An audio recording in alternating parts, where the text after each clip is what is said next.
आज सुबह से जब हम मीडिया देख रहे हैं, अखबार पढ़ रहे हैं और टीवी देख रहे हैं, तो मुख्यतः दो समाचार, दो खबरें सुर्खियों पर हैं। पहला खबर है, राहुल गांधी विदेशी भूमि में जाकर वही करते हैं जो वो कई दशकों से करते आ रहे हैं, भारत की बेइज्जती और भारत का अपमान।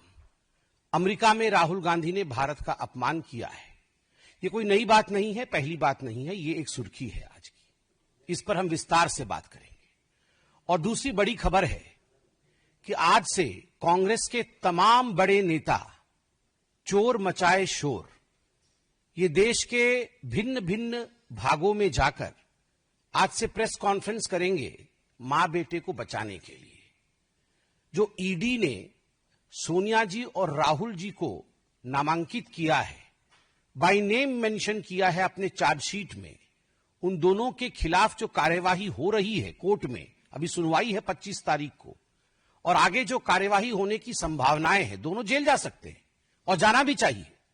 जब देश को लूटा है तो जेल जाएंगे ही। वैसे में पूरे देश में एक माहौल बनाने का, एक अशांत माहौल बनाने का प्रयास कांग्रेस पार्टी करेगी। आज इन दोनों विषयों पर विस्तार से बात करेंगे।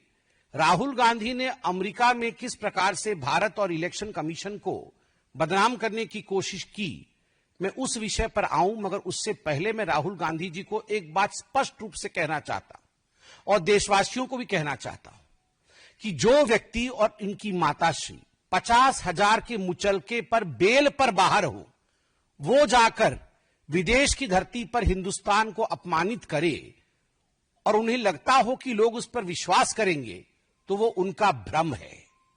Those who are out on bail of 50,000 rupees, if they feel that they can destroy the image of this great democracy by speaking outside of this country, then they are totally on the wrong side of the line.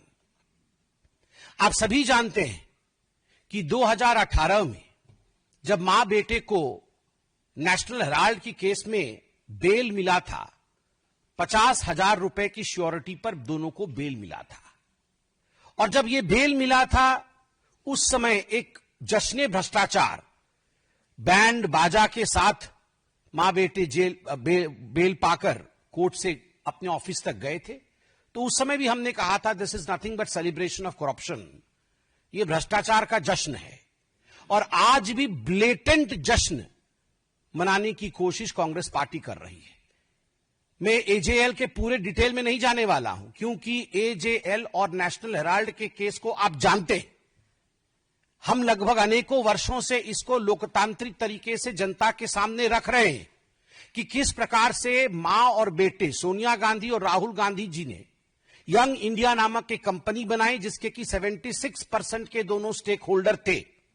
और 76% के stake holder होने के बाद नकली company से loan लेकर 1 करोड़ का, डोटेक्स India से लोन लेकर मात्र 50 लाख रुपए दिया एजेएल को, जो कि होल्डिंग कंपनी है नेशनल हेराल्ड की, और 50,000 के एवज में 5,000 करोड़ की जो प्रॉपर्टी है एजेएल की पूरे देश भर में, उसका मालिकाना हक अपने पास ले लिया। शांति भूषण, मार्कंडेय, काटजू जैसे शेयर होल्डर को इससे दूर रखा गया, उन्होंने भी आपत्ति की थी।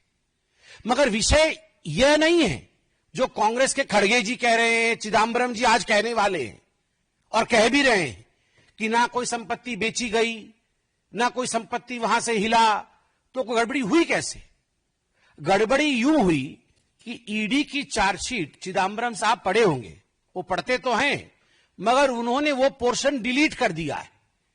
ईडी ने बहुत स्पष्ट रूप से कहा है कि ये जो प्रॉपर्टी है एजेएल की, चाहे वो बहादुर शाह जफर मार्ग पर हेराल्ड बिल्डिंग हो, चाहे वो लखनऊ में उनकी प्राइम लोकेशन पे प्रॉपर्टी हो, चाहे वो भोपाल में उनकी प्रॉपर्टी हो, कल माननीय अध्यक्ष जी हमारे आदरणीय जेपी नड्डा जी ने बहुत ही ल्यूसिड एंड सुंदर तरीके से हिमाचल प्रदेश में किस प्रकार से धांधलेबाजी चल रही है नेशनल हेराल्ड की, उस विषय को हिमाचल प्रदेश की भूमि पर ही रखा, चाहे हिमाचल प्रदेश की प्रॉपर्टी हो। इन सब प्रॉपर्टी, वो प्रॉपर्टी तो वही है, मगर ये प्रॉपर्टी को जरिया बना करके, इस प्रॉपर्टी को औजार बना करके प्रोसीड्स ऑफ क्राइम जनरेट किया जा रहा था।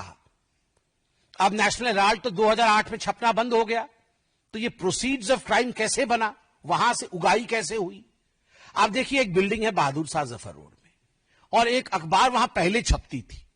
तो इन्होंने क्या किया, बोगस एडवर्टाइजमेंट, हम नेशनल हेराल्ड में एडवर्टाइजमेंट देंगे और उस एवज में 38 करोड़ रुपया जो है ये मां बेटे ने ले लिया।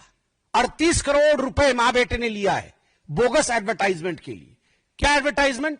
ना हम नेशनल हेराल्ड में एडवर्टाइजमेंट देंगे। जब लिस्ट देखा ईडी ने तो किसका एडवर्टाइजमेंट है?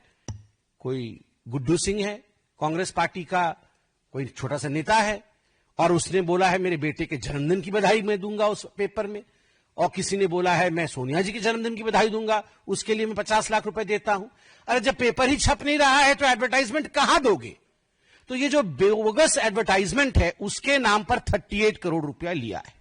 ठीक उसी प्रकार बोगस डोनेशन, कि हम नेशनल हेराल्ड के लिए डोनेशन देना चाहते हैं, और कई लोगों ने डोनेशन दिया। एक बहुत बड़ी लिस्ट बना करके 18 करोड़ रुपए डोनेशन का जनरेट किया, मगर जब डोनर लिस्ट देखा गया तो लिस्ट ही नहीं है। किसने दिया भैया ये डोनेशन? जब अखबार ही नहीं छप रहा है तो काहे का डोनेशन? तो 18 करोड़ रुपए बोगस डोनेशन आपने लिया है। और बोगस एडवांस रेंट, बिल्डिंग है नेशनल हेराल्ड की बहादुर शाह जफर मार्ग पे, सबसे बड़ी बिल्डिंग है। हम रेंट लेंगे इस बिल्डिंग में, कल से हम यहां पर कॉमर्शियल एक्टिविटी शुरू करेंगे, यह करके लगभग अनेकों कंपनियों ने 38 करोड़ रुपए डोनेट कर, मतलब एडवांस रेंट दे दिया कि हम अगले महीने से वहां अपना कॉमर्शियल गतिविधि आरंभ करेंगे। मगर किसी प्रकार का कॉमर्शियल गतिविधि वहां नहीं है। जब चेकिंग किया गया तो ये जो 18 करोड़ रुपए का बोगस डोनेशन है, ये जो एडवांस रेंट है 38 करोड़ रुपए का, और जो 29 करोड़ का बोगस एडवर्टाइजमेंट है, ये सारे पैसे कहां गए? कुल मिलाकर के ईडी कहती है ये प्रोसीड ऑफ क्राइम्स जो है ये 988 करोड़ का है। ये 988 करोड़ का बोगस डोनेशन आखिरकार मां बेटे के जेब में गया है। तो मां बेटे को लगता है कि वो बच जाएंगे, तो गलत है। They are not going to be excused and they are not going to be saved. The law is going to take over and catch them. कानून के हाथ लंबे होते हैं, ये हमने सुना है, और होते ही है, ये नहीं छूटने वाले हैं। और यही फ्रस्ट्रेशन है, राहुल गांधी जी का यही फ्रस्ट्रेशन है कि आज वो विदेश की भूमि में जाकर भारत और भारत के महान लोकतंत्र को अपमानित कर रहे हैं, उसे बदनाम कर रहे हैं। बॉस्टन के ब्राउन यूनिवर्सिटी में उनका कोई लेक्चर होना है, वो लगभग 3 दिन की ट्रिप में यूएस पहुंचे हैं। और विडंबना देखिए, जब यूएस के उपराष्ट्रपति भारत में है, उस समय यूएस की भूमि में जाकर भारत को अपमानित और भारत के लोकतंत्र के खिलाफ कहना, यह आदत ऐसी ही है कांग्रेस पार्टी की। आप याद करिए, जब कॉमनवेल्थ हो रहा था उस समय भी यूएस में जाकर, और उस समय भारत में भारत के खिलाफ राहुल गांधी और उनके तमाम जो उनके नेतागण हैं वो कह रहे थे। राहुल जी अमेरिका में जाके इलेक्शन कमीशन को कॉम्प्रोमाइज्ड बताते हैं। वो कहते हैं कि महाराष्ट्र के चुनाव में जिस प्रकार का मतदान हुआ वो एक तरह से फर्जीवाड़ा था। महाराष्ट्र में भारतीय जनता पार्टी को और उनके अलाइज को जीतना नहीं था, और कहीं ना कहीं इलेक्शन कमीशन ने हमारे साथ समझौता किया। मैं राहुल जी से पूछना चाहता हूं, राहुल जी, झारखंड भी तो उसी समय चुनाव हुआ था, क्या आपने इलेक्शन कमीशन के साथ झारखंड में समझौता किया था? आप एक बार सोरेन जी से पूछिए, क्या उन्होंने समझौता किया था इलेक्शन कमीशन से? प्रियंका वाड्रा, उसी चुनाव में जो बाई इलेक्शन हुए थे, उसी समय उसी कालखंड में जो बाई इलेक्शन हुए थे, उस बाई इलेक्शन में वो जीत के सदन में आई पैलेस्टाइन का बैग टांग करके।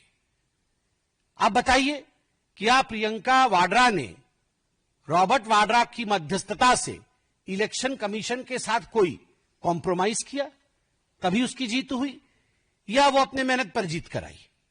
आप ये बताइए कि 240 सीट जब भारतीय जनता पार्टी को विगत लोकसभा 2024 के लोकसभा में जब हमें 240 सीट और आपको 99 सीट मिली, तो आपने पूरे देश में और सदन में भी ढिंढोरा पीटा कि ये भारतीय जनता पार्टी की हार है और ये कांग्रेस पार्टी की जीत है।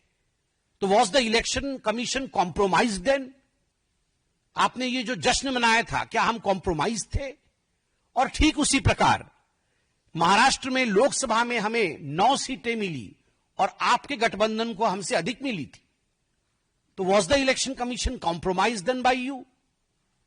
केवल इतना ही नहीं, आपने सामने बैठा करके सदन में अयोध्या सीट हम हार गए, इस प्रकार से आपने पूरा सेलिब्रेशन किया। क्या इसके पीछे आपका किसी प्रकार का कॉम्प्रोमाइज था इलेक्शन कमीशन के साथ? किस प्रकार से यह संभव हुआ? क्योंकि भारत में आज फ्री एंड फेयर इलेक्शन होता है, भारत में आज सजीव लोकतंत्र है, इसी कारण यह संभव हुआ। विदेश की भूमि में जाकर भारत पर इस प्रकार हमले करने वाला राहुल गांधी याद रखे कि वो 50,000 की बेल पर बाहर है, वो गुनहगार है, वो भ्रष्ट है, उसने चोरी की है, डकैती की है। नेशनल हेराल्ड का केस चोरी का केस नहीं है, डकैती का केस है। 5,000 करोड़ की प्रॉपर्टी का मात्र 50 लाख रुपए देकर और 440 करोड़ रुपए का इनकम टैक्स गबन करके उसे चोरी और भ्रष्टाचारी नहीं कहते हैं, वो डकैती होती है। मां बेटे ने डकैती की है और डकैती करने के बाद इनकी इतनी हिम्मत है कि विदेश की भूमि में जाकर आप हिंदुस्तान के लोकतंत्र के ऊपर उंगली उठाते हैं।